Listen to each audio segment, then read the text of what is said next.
就敢插手我冰灵宗的事，谁给你的胆子？道友见谅，是我门下弟子唐突了。此处真正的宝贝并非巨猿，而是狐仙的血莲。不需要，我一人足矣。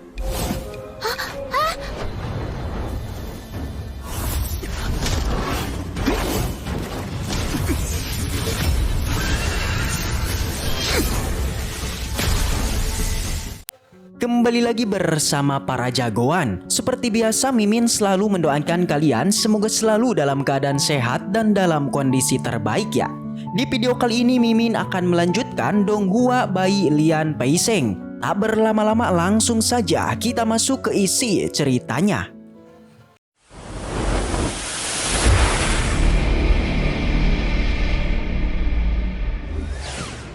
Cerita dilanjutkan berlatar di alam rahasia. Peming tidak begitu mempermasalahkannya karena dia juga akan mendapatkan bagian dari hartanya.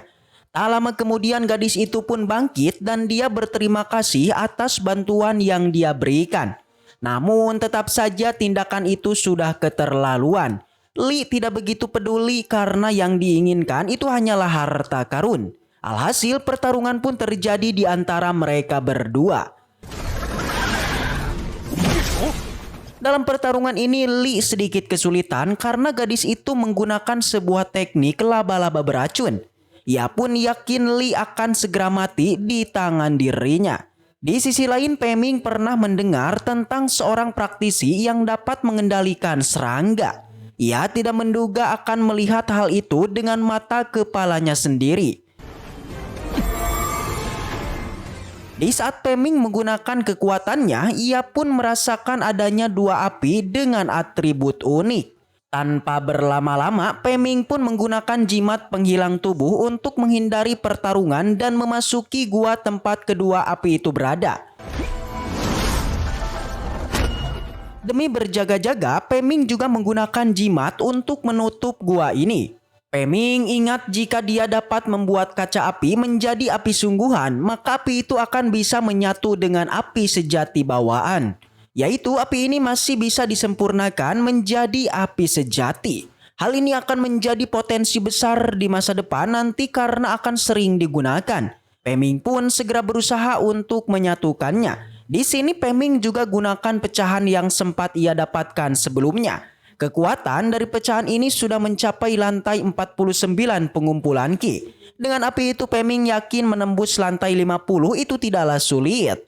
Tak butuh waktu lama bagi Peming untuk menembus lantai 50. Dengan begini kekuatan Peming sudah berada di atas ranah pembangunan pondasi. Tak hanya itu saja, senjata roh yang dia miliki juga telah bertambah kuat. Dengan begini jika menghadapi para musuh itu tidaklah sulit.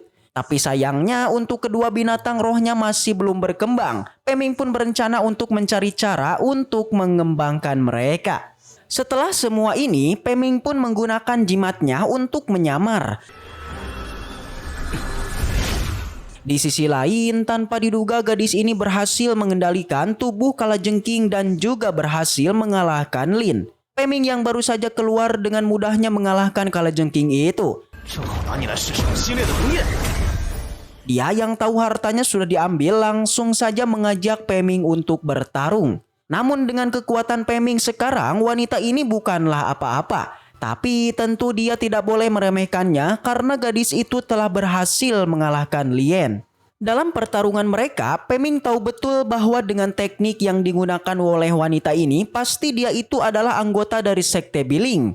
Wanita ini membenarkan hal itu dan dia adalah salah satu jenius bernama Pang Qiyi. Dia terus saja meminta Peming untuk memberikan hartanya. Alih-alih memberikan harta itu, Peming malah menggodanya dan berencana untuk bermain-main dengannya. Apalagi dia ini tidak ada niatan untuk terus bertarung dengan seorang wanita. Peming memberitahu bahwa api itu sudah berada pada dirinya. Jadi lebih baik dia itu menyerah saja. Tentu Pang Qiyi tidak membiarkan hal itu. Namun setelah melihat kekuatan dari Peming, barulah dia terkejut karena bagaimana bisa cacing bulan tidak berani menyentuhnya. Sebenarnya Peming juga cukup terkejut karena dia tidak menduga kekuatannya akan berkembang sejauh ini. Pang Qiyi kembali memulai pertarungannya dengan Peming. Namun berapa banyak pun serangan yang dilemparkan, tetap saja semua itu tidak berefek kepada Peming. Malahan dengan mudahnya Peming berhasil meluncurkan sebuah serangan. Ia tidak habis pikir bagaimana bisa Peming memiliki kekuatan sehebat itu. Apalagi dia tidak pernah mendengar adanya praktisi yang mampu memiliki pengendalian sehebat itu. Peming tentu masih memiliki begitu banyak hal yang bisa dia berikan. Pang Qiyi tetap tidak mau menyerah dan akan bertarung dengannya lagi. Setelah merasakan begitu banyak serangan dari Peming, Pang Qiyi menduga Peming pasti adalah murid langsung dari sekte besar. Peming tidak begitu mempedulikannya dan membuat Pang Qiyi kesal. Karena telah dipuji, Peming pun kembali menggunakan jimatnya ini untuk menyerang.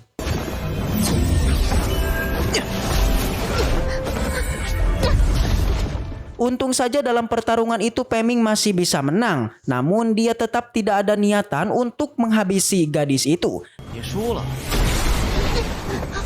Tidak terima akan kekalahannya, Pang Qiyi pun kembali lagi untuk menantang Peming. Tapi Peming menolaknya karena hasilnya akan tetap sama. Pang Qiyi meminta untuk memberikannya sedikit api itu karena hal ini sungguh penting baginya. Peming setuju, namun dia hanya ingin bertukar saja, yang mana dia ingin Pang Qiyi menjadi kekasihnya. Tentu Pang Qiyi tidaklah setuju. Untung saja Peming tidak marah dan tetap memberikan tanaman apinya. Sontak melihat itu membuat Pang Qiyi senang dan menanyakan identitas Peming. Tapi Peming tidak memberitahukan hal itu dan memintanya untuk segera pergi. Di sini Lin sepertinya tidak tahu kalau itu adalah Peming. Lin penasaran mengapa Peming tidak menghabisi gadis itu. Wajar bagi Peming tidak menghabisinya karena dia adalah penguasa sekte Biling. Apalagi dia yakin Pang Qiyi adalah murid dari Pang Ru. Mendengar namanya saja membuat Lin terkejut karena dia sudah membuat kesalahan. Alih-alih pergi, Lin merasa tetua yang berada di hadapannya itu sepertinya sangat menyukai bakatnya. Ia pun berencana untuk menjadi muridnya. Namun karena malu dia itu hanya ingin tahu nama dari tetua ini. Peming menahan ketawanya karena dia ingat betul Lin sering sekali meremehkan dirinya. Namun kini dia malah ingin menjadi muridnya. Ia pun penasaran betapa terkejutnya jika Lin mengetahui siapa dirinya. Namun Peming masih ingin terus bermain-main dengannya. Ia pun mengubah sebuah batu untuk menjadi sebuah harta dengan mengatakan, ini adalah harta yang ingin dia berikan kepada Lin. Lin yang tidak tahu apa-apa hanya bisa berterima kasih dan berharap suatu hari nanti bisa membalas kebaikannya. Peming memintanya untuk terus berlatih dan jangan lagi bermain-main dengan trik licik. Di sini Peming pun mengambil inti dari kalajengking itu dan memutuskan untuk segera pergi. Setelah itu, waktu pun berlalu. Peming akhirnya sampai di sebuah tempat bernama Danau Jialing. Peming sedari tadi terus saja mengikuti arahan sebuah peta hingga membenarkan mengenai penjelasan peta itu tentang tempat ini yang dipenuhi para praktisi pembentukan pondasi. Penasaran akan hal itu, ia pun mencoba mengeceknya dan ternyata memanglah benar. Setelah dicek, Peming mendapati adanya para praktisi yang tengah melakukan pertarungan dengan monster gorila. Namun yang melawannya bukanlah manusia, melainkan adalah sebuah robot. Yang diketahui robot itu berasal dari sekte Baiqiao yang merupakan kediaman dari Jing Yao dan adiknya. Mengetahui akan hal itu, Peming pun langsung segera turun dan ingin menemui mereka. Di sana pertarungan terus berlanjut antara robot sekte Baiqiao dan juga monster gorila. Hingga akhirnya tak lama pertarungan pun usai yang tentu saja dimenangkan oleh kelompok sekte Baiqiao.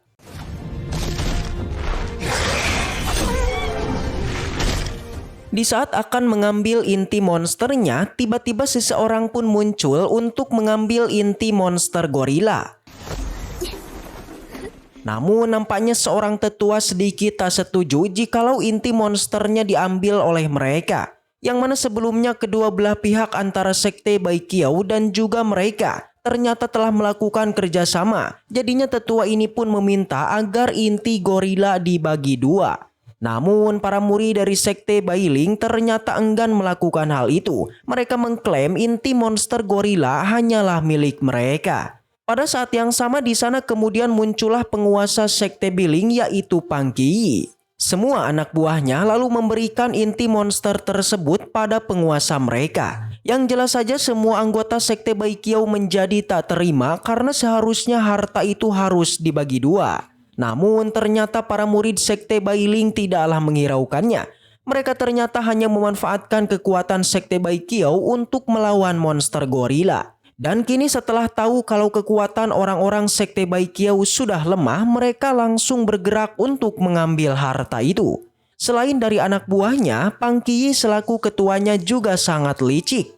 Dia mengatakan meskipun telah bekerja sama, Sekte Baikiao hanyalah bisa mendapatkan tulang, kulit, dan dagingnya saja dari gorila itu. Jelas saja para murid Sekte Baikiao pun menolaknya, jadinya membuat pertarungan pun tak dapat dielakkan. Beruntung serangan dari Sekte Bailing pun dapat dihentikan oleh Peming. Ia pun turun serta mendekati Pang Qiyi dan memperlihatkan identitasnya yang sebelumnya itu telah menyamar sebagai seorang tetua. Sontak saja melihat itu Pang Qiyi pun kaget bukan kepalang. Ia langsung merasa kagum karena identitas asli tetua yang bertemu dengannya dulu ternyata sangatlah muda. Kemudian Peming pun memberikan beberapa pil pada semua murid Sekte Baikiao. Awalnya mereka menolaknya karena mereka tidaklah mengenal Peming, tapi akhirnya bantuan Peming pun diterima setelah mengetahui Peming adalah seorang pria yang selalu diceritakan oleh Jing Yao. Melihat itu para murid Sekte Bailing merasa tak terima. Mereka kemudian mencoba menyerang Peming tapi akhirnya gagal. Alhasil Pang Qiyi pun seketika menghentikan serangan itu dan langsung meminta maaf hingga memberikan inti monster gorilanya. Kejadian ini tentu saja mengejutkan semua murid baik dari Sekte Bailing maupun Sekte Baikiao. Mereka sangat terkejut dengan perubahan Pang Qiyi yang biasanya bersikap arogan kini berubah menjadi sopan kepada Peming. Dia sampai memberikan sebuah kompensasi berupa harta teratai darah untuk diberikan pada Sekte Baikiao, yakni sebagai permintaan maafnya atas tindakannya barusan. Hanya saja untuk mendapatkannya itu tidaklah mudah. Pang Qiyi mengatakan kalau harta itu dijaga oleh monster level 4. Jadi hal itu mengharuskan Peming dan dirinya lah yang bisa mengalahkannya. Akan tetapi Peming menolak tawaran itu dan memilih untuk melawan monster itu sendirian. Singkat cerita Peming pun sampai di tempat harta tersebut. Benar saja ia langsung dihadapkan dengan sosok monster yang menakutkan dan akhirnya pertarungan pun terjadi.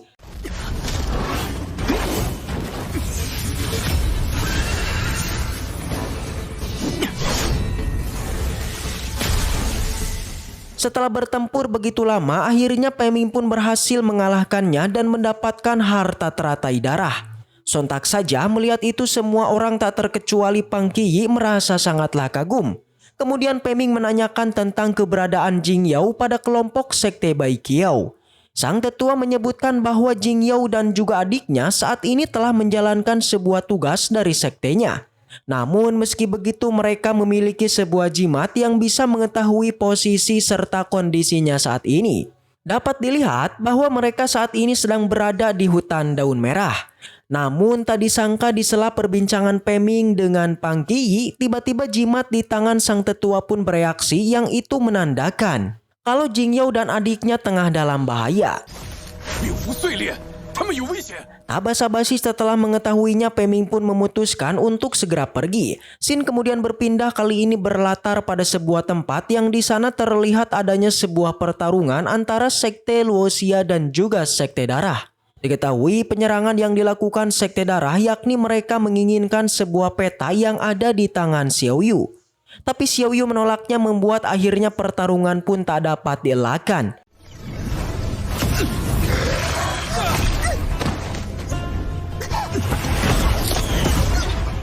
Alhasil pertarungan itu membuat Xiao Yu pun kewalahan dan akhirnya memutuskan untuk mengeluarkan sinyal pertolongan. Beruntung Peming melihat sinyal tersebut dan akhirnya ia pun langsung menuju ke sana. Dan cerita pun bersambung. Baiklah mungkin segitu aja untuk pembahasan kali ini. Dan semoga kita selalu diberikan kesehatan untuk mengawal Donghua ini. Dan sampai jumpa di video selanjutnya. See you again next time and seperti biasa. Salam para jagoan.